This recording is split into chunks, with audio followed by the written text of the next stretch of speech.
I think the West tends to be the place in the United States where if you want to see a sort of test tube of modernity, where you want to see what happens when not small-scale societies, but large-scale capitalist societies move into an environment where they have not existed before, and you want to see environmental change, you want to see social change, you want to see economic change, you want to see the play of ideas, the movement of people, the movement of goods. I know no better place to look than the West. And the best thing about it for the 1930s and 1940s is what you begin to get there is the point where the West turns. I mean, there's probably no 20 years in American history where the West will be such a different place after this period is over than it was before. The New Deal and World War II utterly transformed the West.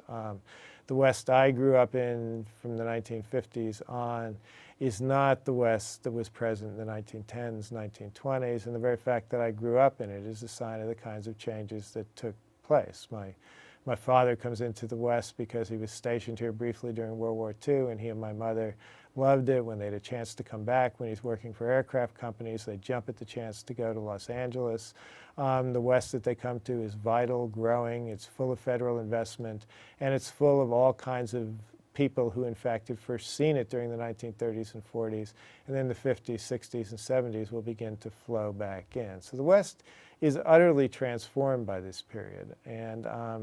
again, I'd say it's the most critical period in Western history, with the possible exception of the acquisition of the area by the United States to begin with.